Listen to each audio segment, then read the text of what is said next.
We are live at the networking event with contractors from Conroe, the Woodlands, the North Houston area, and I'm here all by myself. Craig has abandoned us. I don't know where he's at. He probably doesn't even know where he's at, but here's the deal. We're glad you're here. Glad you're joining us. If you're live, share this right now. That would be fantastic with your friends so that they can see all the things that are happening right now. But yeah, we're here at MOCO Food Hall. And if you've not been to MOCO Food Hall in Conroe, this place is awesome. It's got like these little there's a coffee shop behind me. There's a burger place in here. There's a Cajun place in here, an Asian place in here.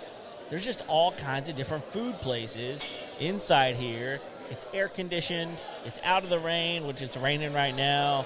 And Jonah, our producer's over here, about to chow down on some good food. So it is what it is. But we are glad that everyone is joining us.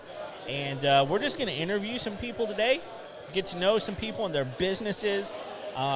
We're going to start off with someone that you have heard us talk about multiple times because they are a sponsor of our show, and that is Lone Star Appliance Repair. I'm going to bring Darlene in right now. Darlene, how you doing? I'm doing great. How about you? I'm doing great. It's such a nice atmosphere in here. I love it in here. It is great. Yeah, it's fantastic. Go ahead and do this for us. Tell us, Lone Star has been great for us, and I want to learn more about it. But for now, how are people going to get a hold of Lone Star Appliance Repair?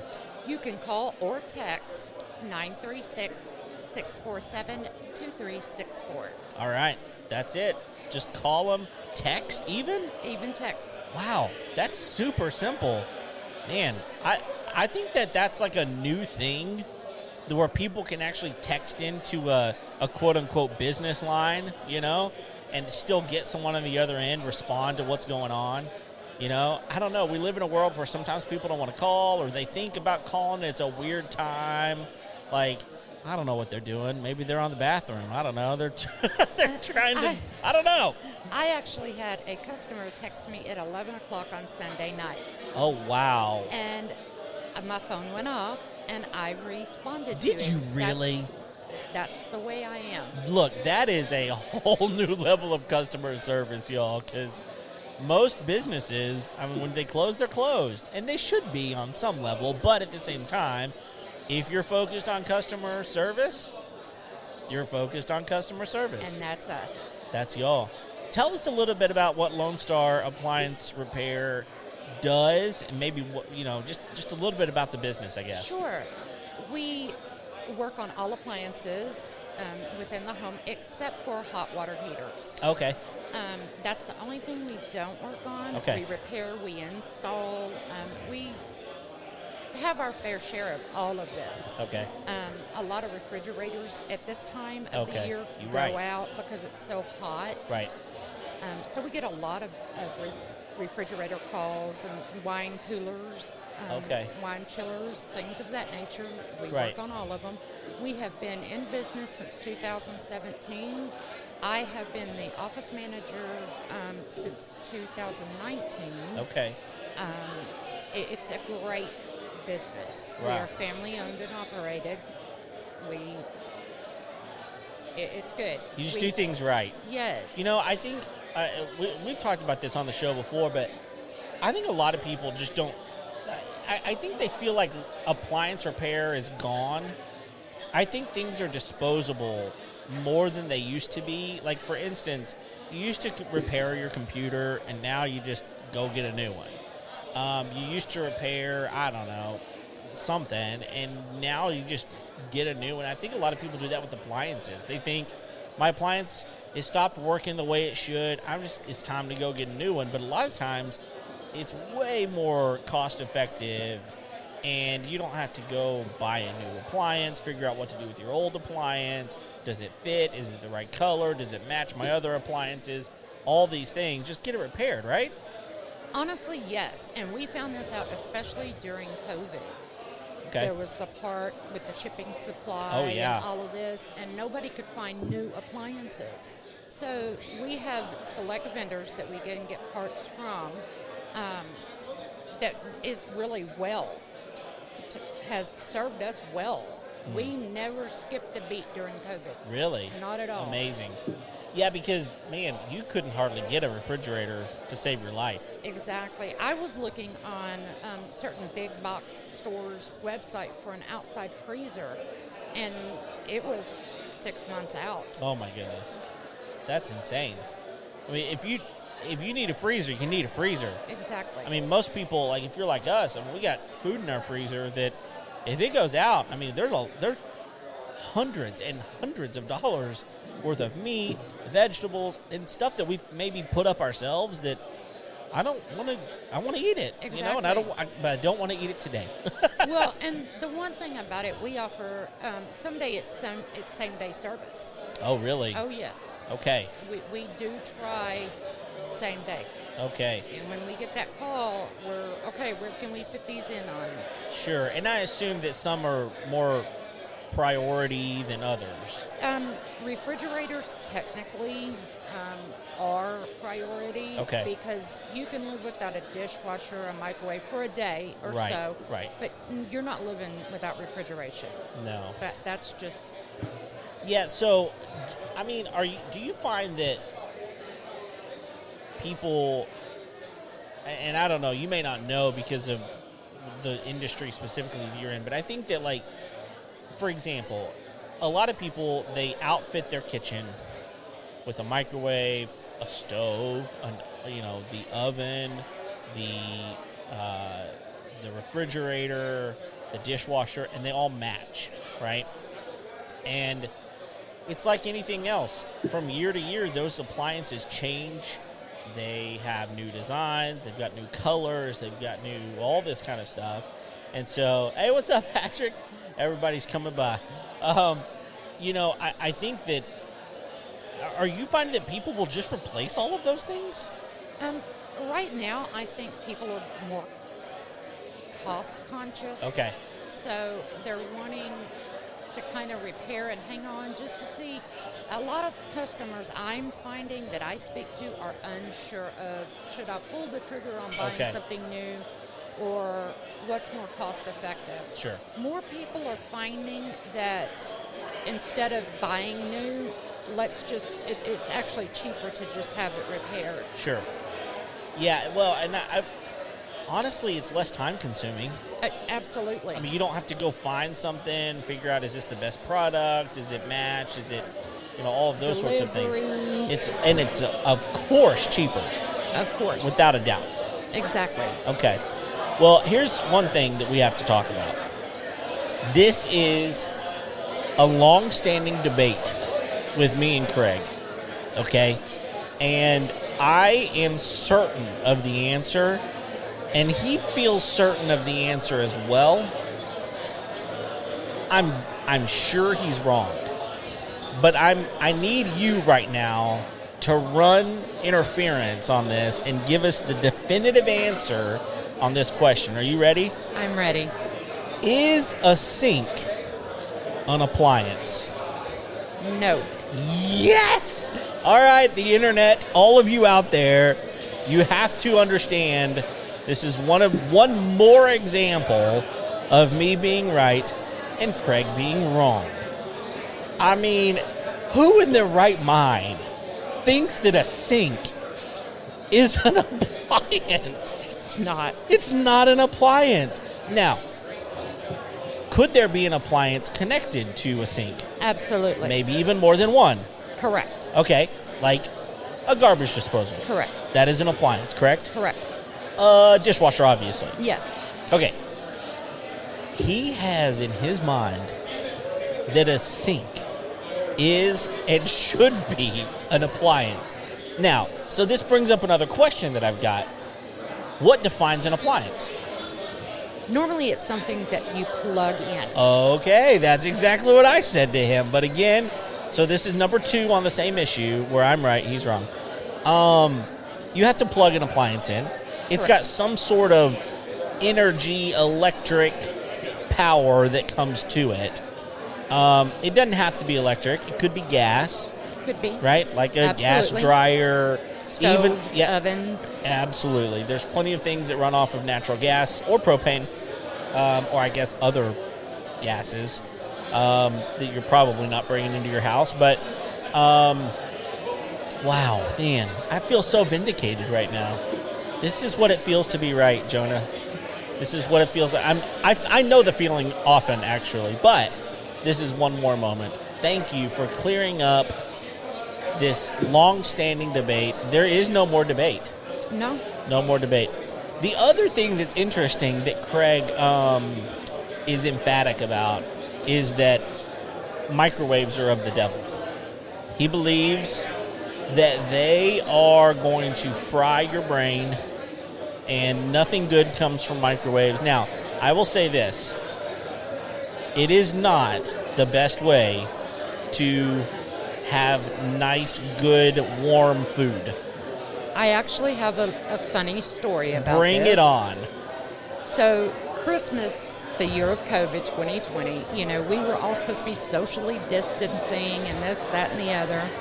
And I had a lady call the office and tell me that because her microwave was out and I could not get the part for 7 days, that I would totally ruin her baking. Wait, what? Exactly. Baking? Exactly. What? I said, ma'am, with all due respect, what are you baking in a microwave? How are you baking in a microwave? Exactly. Did she give you an answer? No. She was too mad at me. Oh. Wow. I feel like her issues were beyond a part for a microwave. Yeah. A microwave is for warming. It's not for baking, for instance. It's not for grilling. Slow cooking. No, grilling, no. No, it's got a purpose. Exactly. It heats things up. Exactly. Wow.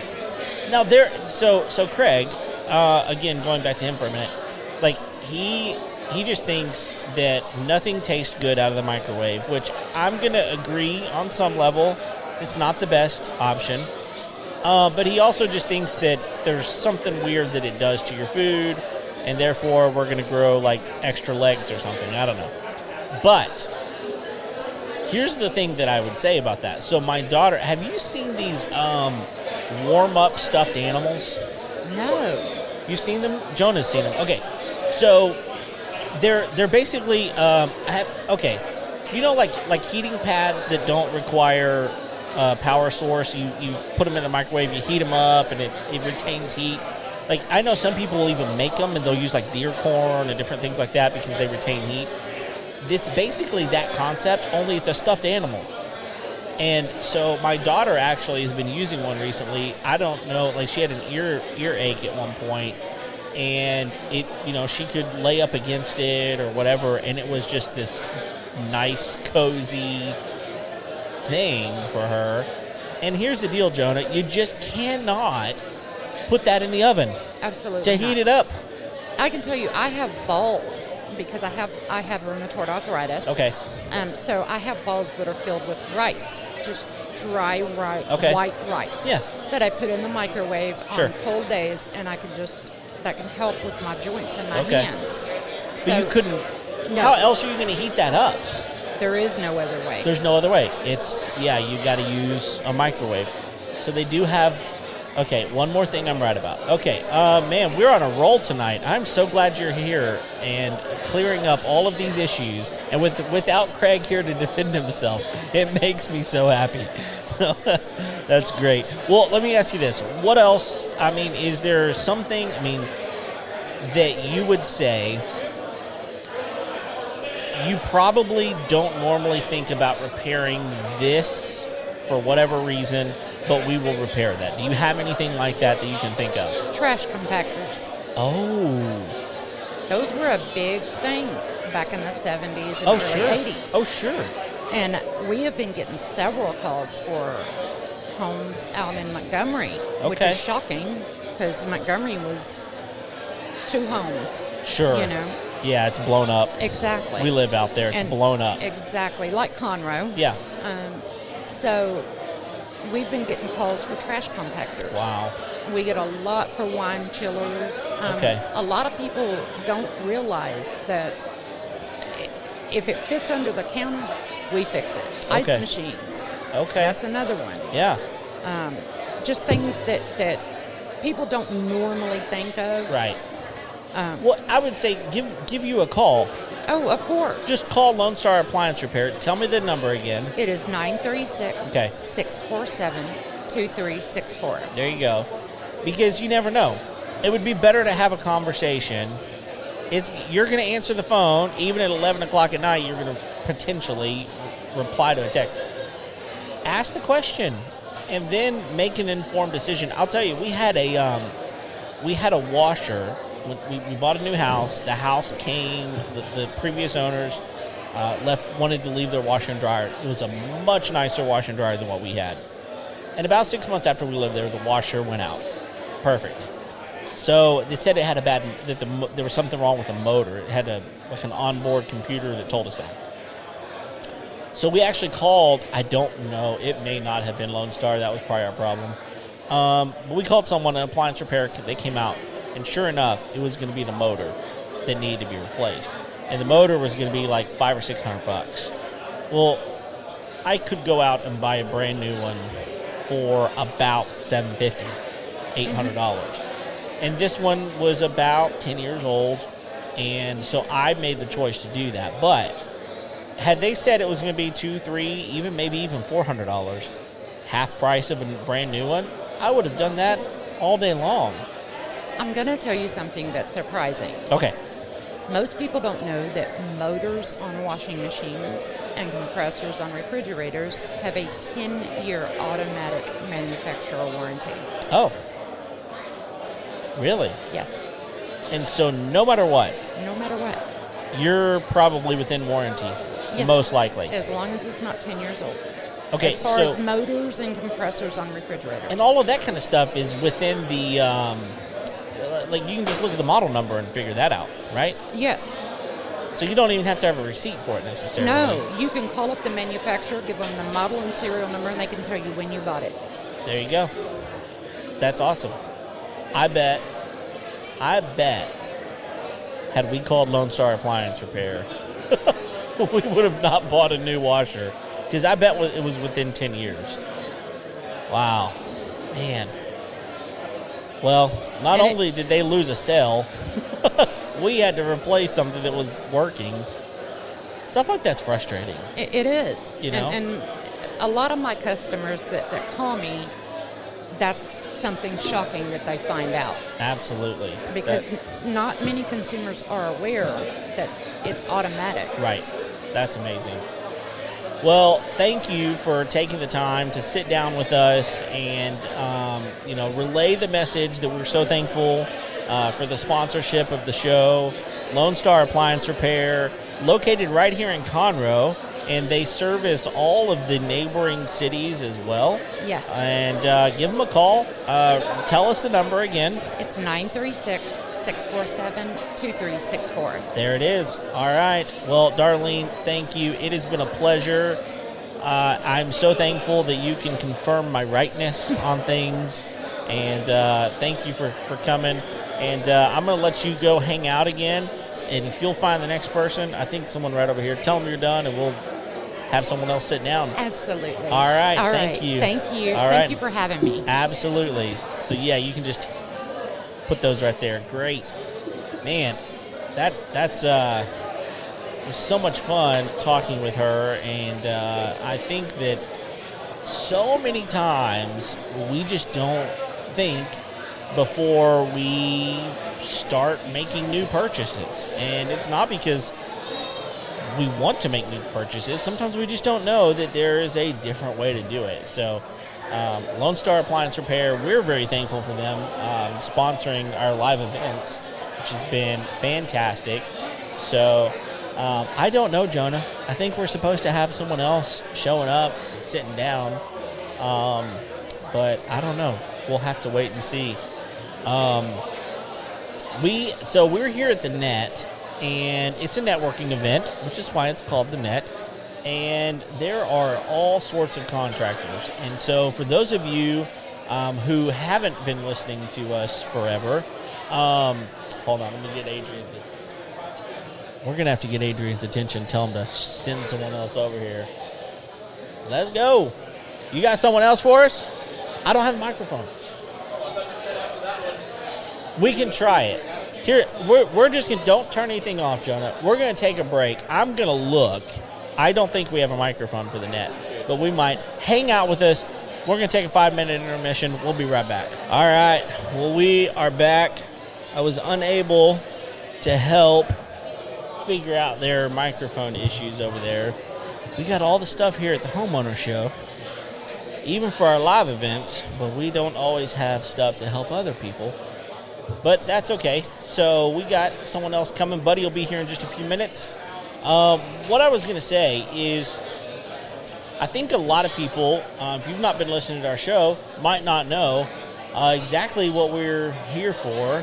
But we're here to talk to contractors, and that's what the net is here for. And you can go around. You guys want me? Yeah, it'll be easier to get through over here.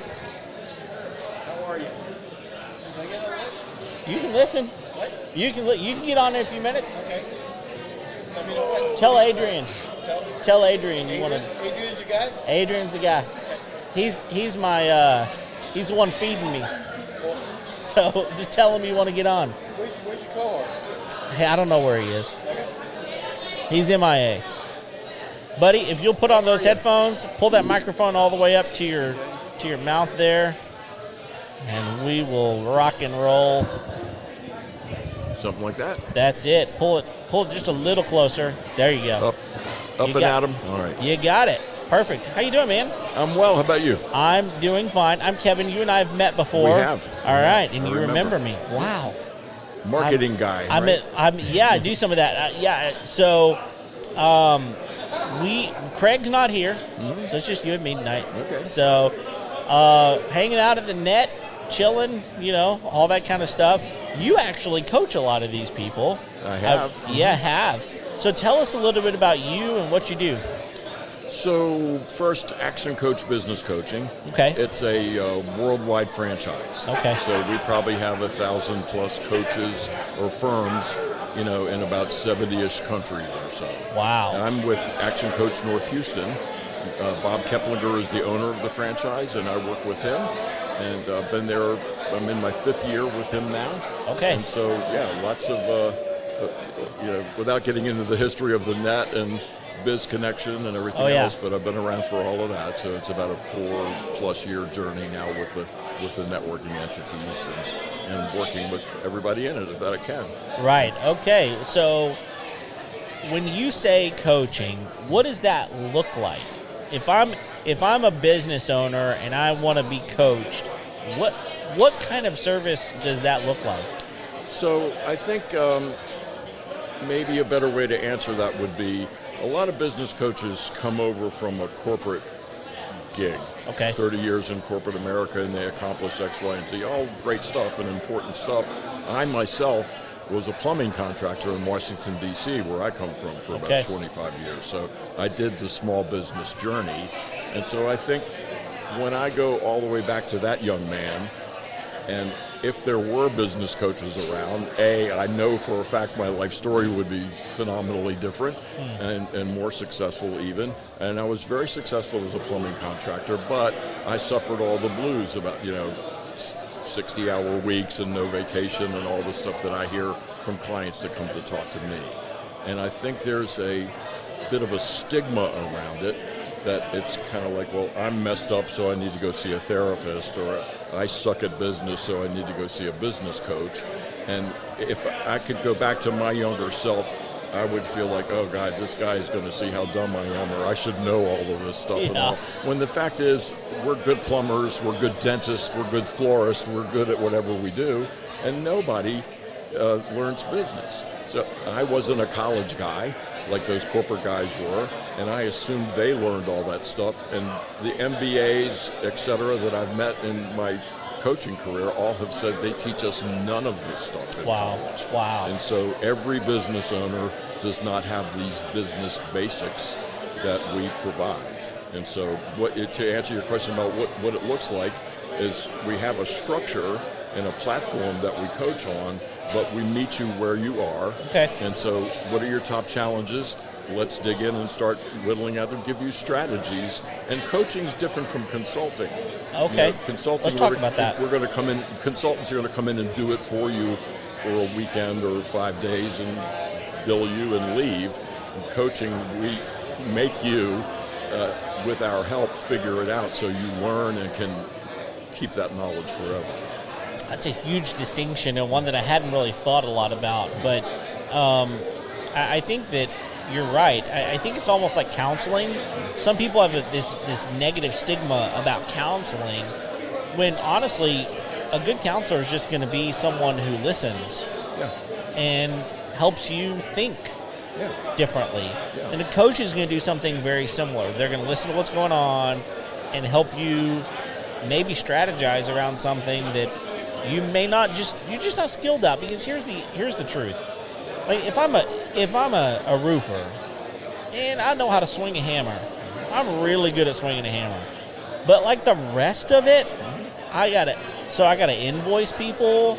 I gotta find leads, marketing, sales, management, team building, on and on. It's all these pillars of owning a business that, I just got into business so I could put some roofs on a house. I didn't know all this other stuff.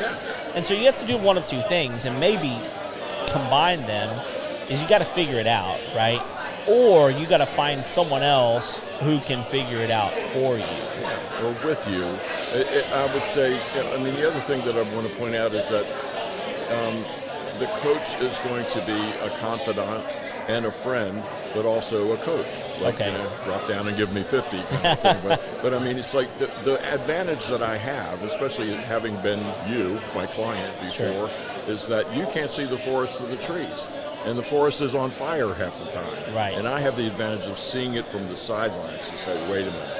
This is what's going on, because I'm not lost in the chaos like you are, and then accountability is the other piece. Okay. And what's interesting to me these days is that it's a generational thing too. So very young people are coming to me saying, I'm thinking about starting a business, and I know the first thing I need to do is engage a coach. Oh, like, oh my God! Wow, that's amazing. So they get it. It's like the stigma issue is slowly going away. So the clients that are phenomenal success stories are all people that were mostly kind of hurting when they first came in, and they paid attention and they did the work. Not everyone is coachable. No, that's true. Human nature and mindset is a huge piece of it. And some people will say, yeah, you're right, I need to do that, and then not do it. You mentioned something that I've been digging into a lot recently, and that's mindset. This idea that we all have certain ways that we look at the world and that we look at other people, and most importantly, the way we look at ourselves. And so much of how we do business is played out in our mindset.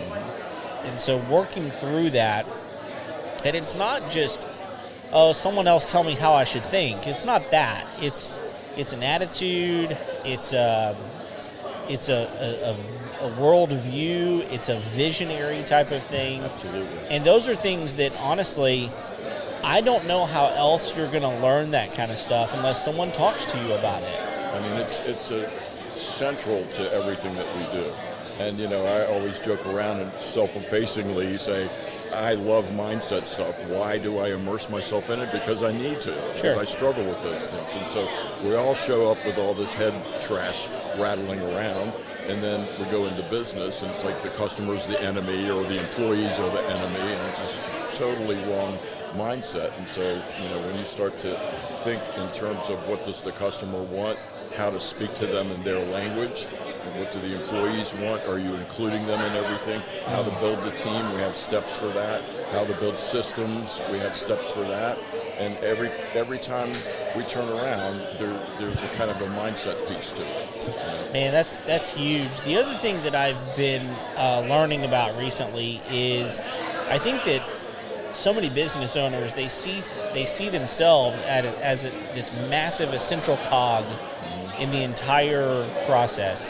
And if I remove myself then it's not going to get done well, or it's not going to be done the way I want it, or I'm not going to be profitable anymore, and they keep coming up with excuses for these sorts of things. But I'm learning this, and I want you to speak into it for a moment.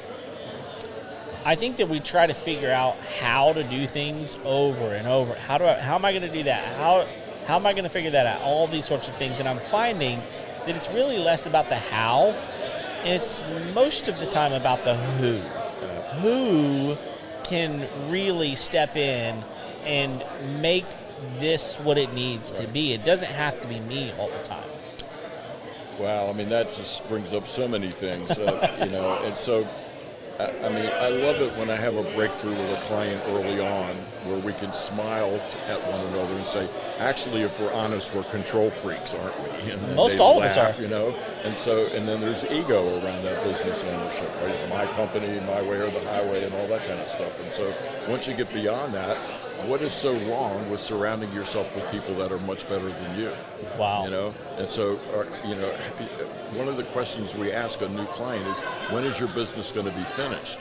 If you asked me that when I was a young man, I wouldn't even understand the question. Yeah. Or I'd say, I guess when I keel over, it'll be finished, Yeah. So no clue that, Brad Sugars, our founder, has a wonderful little slogan. He said, a great life is the goal, and a great business should provide that, but it shouldn't take over your life.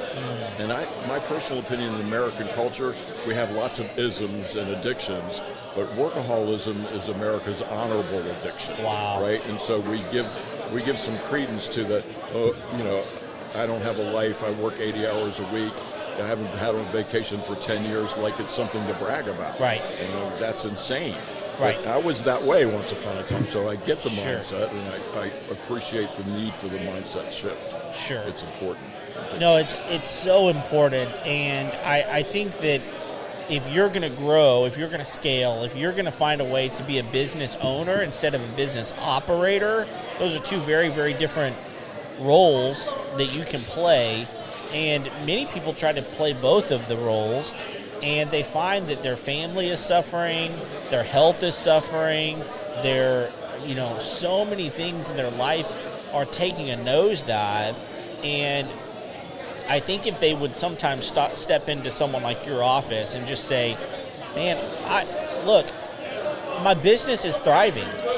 I'm making a lot of money, but every other part of my life stinks. It's dying, yeah. Yeah, it's dying. Yeah. And that, I think that if we had more understanding of the coaching process, and that, man, if you would come in and sit down with me and let's just talk about some of this stuff, then you can figure out a way to remove yourself from the how, figure out the who, get your mindset straight. I was talking to someone just the other day, and he said, I tell you what, Kevin, this is not going to make any sense to you unless you really kind of understand the situation, which I worked through with him. But he said, I learned that I can work 10 hours or less in my business a week and triple my income by making one small shift. And we talked about that, and the small shift was removing him out of something that he didn't even want to do. Exactly. He didn't want to do that job, but he felt like he had to do that job. And whenever he recognized someone else can do that and probably do it better, because I didn't like doing it anyway, it removed a bunch of stress out of his life, and it allowed him to work fewer hours.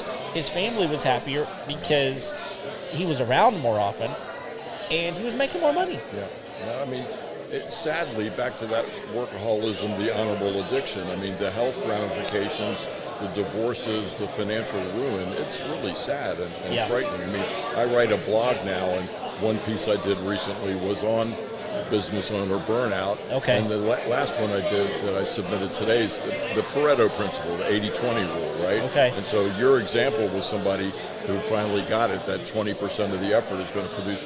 And so business owners need to stop doing $12 an hour work, and they're serving the team, and they think they're serving the customer.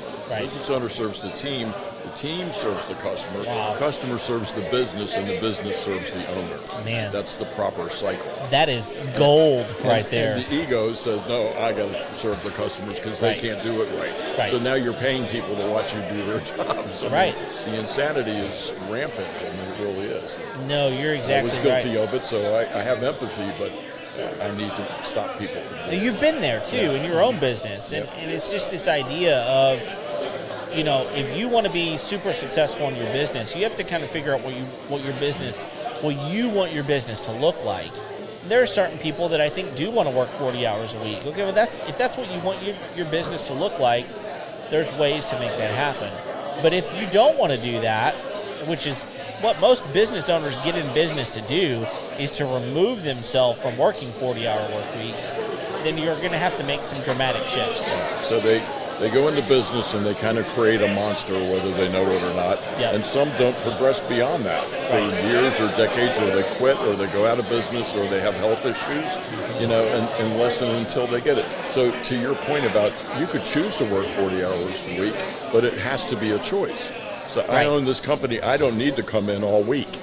You know, can the business work without you? That's what business ownership is. Wow. Hello, guys. I'll be in Tahiti for 3 months. You got this right? No, I won't be answering emails and cell phones. I expect a good profit report when I get back. See you. But that's my possible. team knows how to do it. Yeah, I think that what you just said, 3 months. I mean, so, okay, if you're a business owner right now listening to this podcast, I want you to ask yourself a question. Could I go to Tahiti for 3 months? Or even make it 2 weeks. 2 weeks. Could you do that?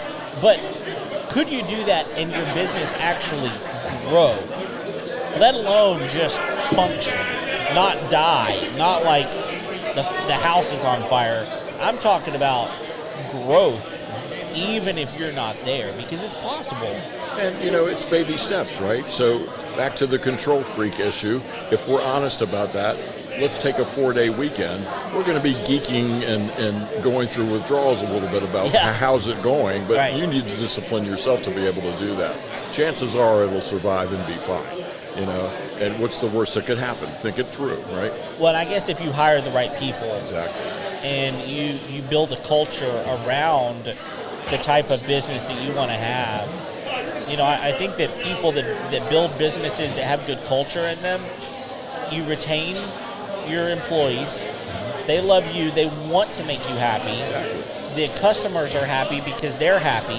It's just, there's so much that I think someone with your expertise can sit down with a business owner and just change the world. And there's a whole system to hiring and team building, and then management, and then delegation, and all of that. I mean, checklists and KPIs and all that stuff. And, you know, that stuff is boring to most of us. Yeah. It really is. But so, like, good news is you don't have to do it, but you need to know it first to be able to delegate it to somebody else. That's awesome. Well, is there anything that you would like our listeners to know? Anything, any bits of wisdom you want to impart or anything before we're done here? Just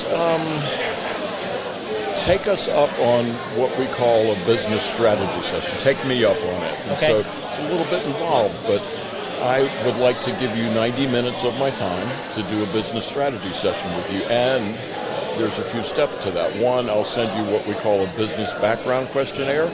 If you started yesterday, you won't be able to fill a lot of it out.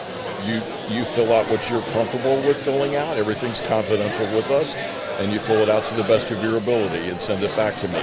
Then we do about a half an hour phone call to focus on that, because one of the things that emanates out of that exercise is we'll identify your top 5 or so struggle areas, right?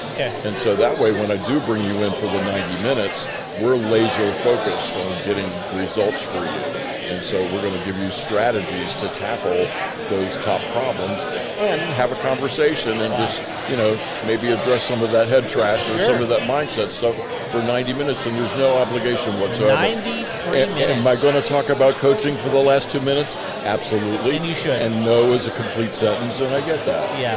Well, 90 minutes is more than reasonable. I think 30 minutes is more than reasonable. 90 minutes takes it to a new level. Plus the questionnaire, plus the phone call prior to that 90 minutes. So wow. It's pretty thorough. Pretty amazing. Well, buddy, thank you so much. My pleasure. Good to see you again. Yes, absolutely. We need to catch up and just kind of let you know where things are with me, all that kind of stuff. I appreciate your time. Likewise. If you don't mind, I think Patrick is going to hang out next. So okay. We'll grab him. Thank you so very much. Enjoy your time, man. Will do. Take care. Okay, absolutely. Man, buddy. Give me your toys back. Thank you. Buddy's got some great stuff going on. Yeah, take your Diet Coke and get out of here. Get out of here. Good to see you, bro. You too, man. He has, Jonah, he could be like a announcer of some sort. He's got this low, perfect voice, for being, I don't know. I think if I was his coach, if he was my coach, I would just be like, talk to me more. I really like his voice. Listen, Patrick is going to sit down with us, but while he is getting his headphones on, I want to do a shout out to Lone Star Appliance Repair.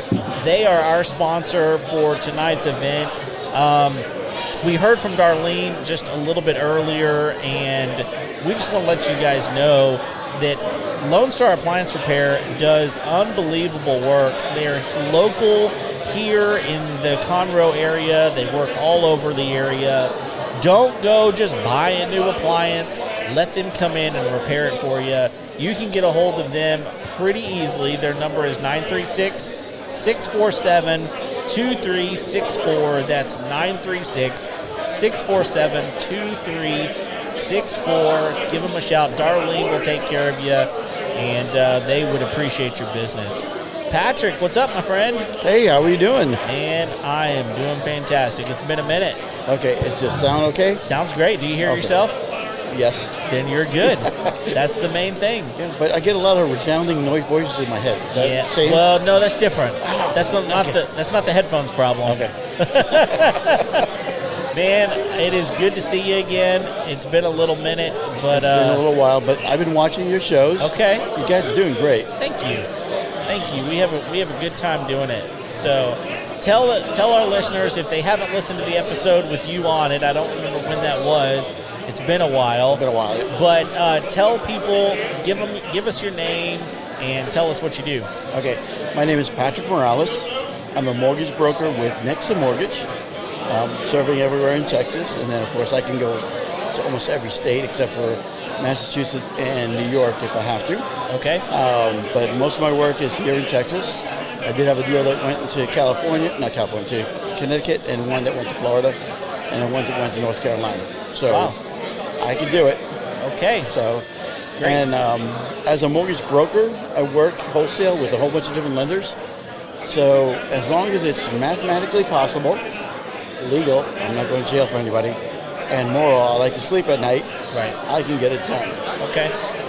Wow, yeah, because I think as a broker, you have access to different programs in different situations than maybe just a regular mortgage broker may have. I mean, mortgage specialist may have, right? Yes. Okay. I mean, so I have over 200 different lenders that I can go to, so that way I can take care of my clients. And with the recent influx of new businesses going out there, I have a whole bunch of what's called non-QM.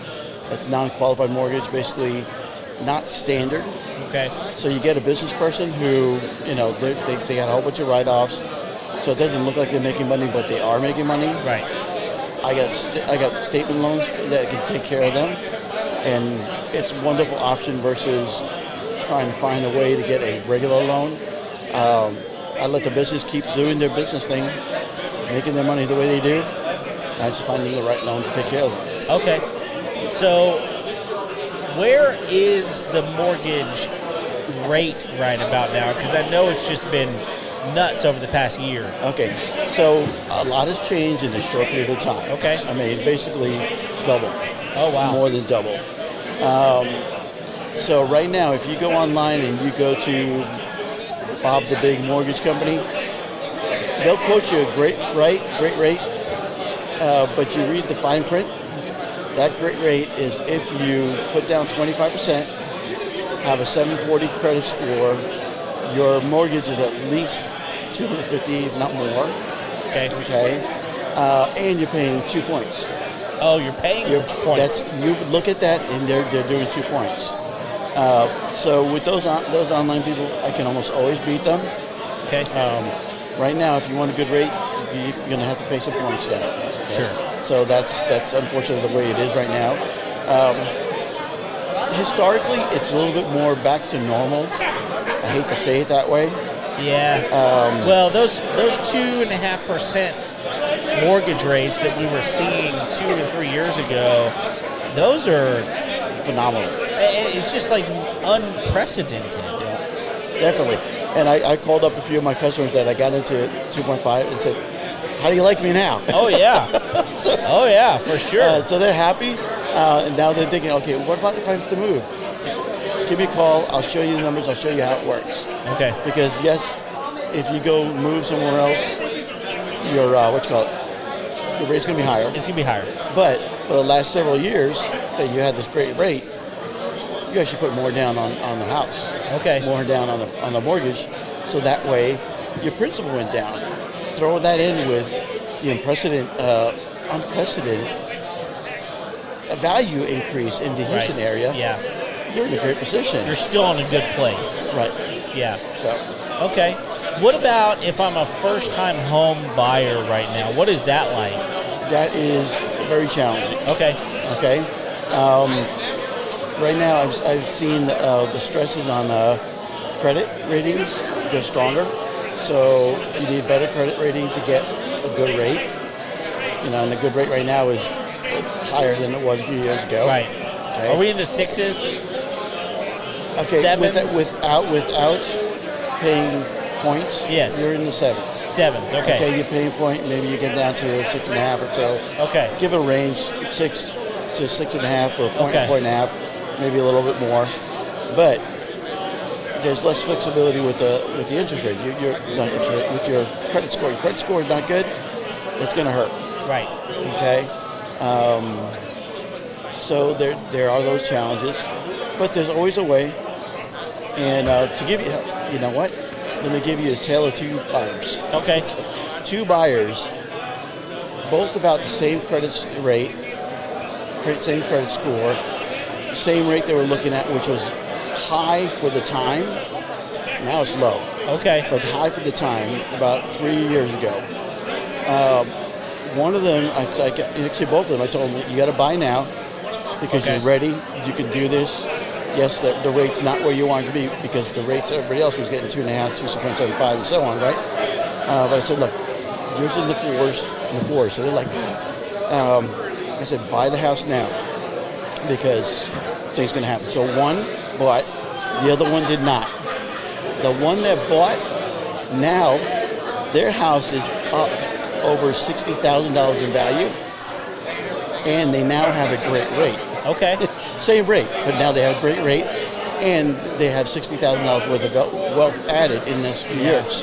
The other guy, unfortunately, he's priced out of the same house he was looking at just a few years ago. Because now that same house is $60,000 more. Right. And throw in the interest rate being higher, he's totally priced out. And it's just a weird deal because I think a lot of people will say it's a horrible time to buy a house. And there's part of me that goes, well, okay, what is your definition of a great time to buy a house? Right. Because what a lot of people think is just what's in their most recent memory. And honestly, when those rates were at 2.5%, the home values were so high, they were so inflated. And they were paying overpriced. Way overpriced. And to give you an example, during the time whenever we were looking at those 2.5%, 3% interest rates, I sold my house for 50% more than I bought it for 5 years early. Right. Which is absolutely insane. Right, which was a great time to sell. It was a great time to sell. The challenge buying was. Yes, it was. And a lot of people would tell me that. Kevin, what a horrible time to buy a house. And I'll tell you what, we did go in and buy a very expensive house, and we paid 10% more than what the asking price was. But we got locked in at 4.5%. Right. Which was... Which was high then. It was. We fell into this really weird moment where, yes, our house was a little bit more, but we sold our house for so much. Right. And our interest rate was still pretty good at 4.5%. Historically, it's still a very good rate. And I feel pretty good about where we were at. But honestly, we have to remember things like there's refinance options, right? Yes. And you can buy stuff now knowing that if the rate goes down, we can refinance. Yep. And we can figure out a way to make this work. So, and I think also, maybe you can speak to this a little bit. How many people do you talk to that just try to get into something that they shouldn't try to get into? They're trying to get into a home that is maybe $400,000, $500,000, and they really have to be looking for a home that's $180,000 or $200,000. Those are challenging conversations. Sure. But I don't want to put somebody in a mortgage that they're going to default on. That's not fair to anybody. Not fair to anybody, not fair to them. So, I do have the conversation, look, hey, this is what you can afford. And most of the times what ends up happening is when you get to how much does it cost monthly, that's where it opens up and clears things out. Right. Think about how much you make, think about how much you spend, think about all the different things that you have to pay for during the month. Here's your monthly payment if you want that house. Here's the monthly payment if you want that house. It comes down to cash flow and monthly payments. What can you do? Yep. And what can you qualify for? I know that's a big deal, and credit score plays a big part into that. A lot of people during COVID wrecked their credit score because they were buying stuff and then racking up credit card debt. And then there's a number of people who lost their jobs. Absolutely. And now they got a whole bunch of different things. And then if you heard the news, the credit card debt, because of what the inflation is doing to us, credit card debt has soared. Wow. So there's more credit card debt. So now I'm having conversations with people, this is actually a great time to do a cash out refi. Okay. Okay? Yeah. Not for the rate. Right. But for the cash flow. Okay. So one client that I'm working with right now, basically they got into a whole bunch of credit card debt and they have a great rate right now, and I'm told them I did the numbers, I said, look, if you do this cash out refinance and pay off almost everything you got, you will ease up your monthly nut by $3,000. I'm like, do it, okay? Because here's the deal: you can, if you're saving $3,000, put $1,500 away for an emergency because that's what got them in trouble. Right. Put $1,500 down on the principal. You're in a much better situation altogether. Wow. But they're like, but this is a credit card versus a 30-year loan. I was like, it's the cash flow that's killing you. Yeah. You got to make choices, right? Right. Well, the cool thing is that you have options for people. You can get them into a situation. And the great thing about brokers is you give them the options to say, hey, this lender offers this program. This lender offers this program. Let's figure out what numbers are going to work the best. Get you into the best mortgage that we can possibly get you into.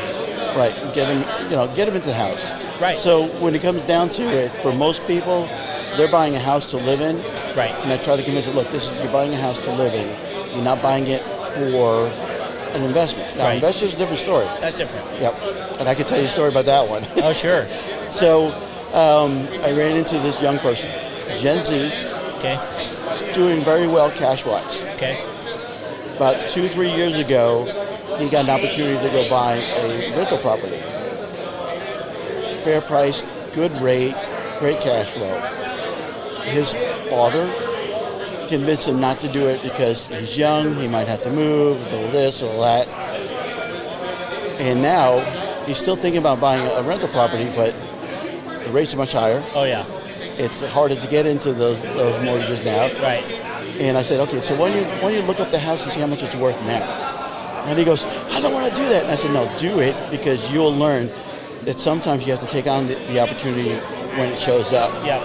Because right now, his cash flow would be great because, you think right. about the rent's gone up, 10% for most places? I think 10% in 2 years? Yeah, something like that, yeah. His cash flow would have gotten much better already. And his equity would have been, much higher already. It's hard to see the future. To to know what to do. But until you get to be old and you go, wait a second, you should have done this. Right. But I think one of the things that I hear you say that's so important about that is sometimes you got to make a choice today, for today, and not worry about what might happen tomorrow. Does that mean you get into a less expensive house, a smaller house, an older house? Sure. Know that you can build equity now, and whenever things get to where you want them to be, maybe 5-10 years from now, then you're in a great place to be able to do something. Yeah, definitely. And with the way the market's going and the way things are going in our area, pretty much anywhere in Texas, more people moving in. Buy smart. Make sure it's within your means. It's a great time to buy. It really is. So the basic rule is, when's the best time to buy? 30 years ago or today? That's right. That's right. Well, Patrick, thank you. We're going to have to wrap it up. Okay. We're going to get some stuff going over here. So thank you for coming on and giving us a few minutes. It's always good to chat with you. Great. How can people get a hold of you? Best way to get a hold of me is two ways. One is either call me. Okay. My phone number is 281-964-9368. Okay. Or go to my website, which is moraleslendinggroup.com. Okay, perfect. That easy. All right, great. Well, thank you. Thank you very much, and it's great to see you. Yeah, absolutely, bud. I'll talk to you later. All right, see ya. Bye. Well, that is going to do it for us tonight at the Homeowner Show at our live event with the net. Jonah, go ahead and cue the music. If you didn't know already, our sponsor for tonight is Lone Star Appliance Repair. We thank them so much for sponsoring us. You can get a hold of them at 936-647-2364 or go to LoneStarAppliance.us. Thank you to them. And thank you for listening, for sharing our podcast. Subscribe to us. Maybe Craig will show up next time. Until next time, we'll see you later.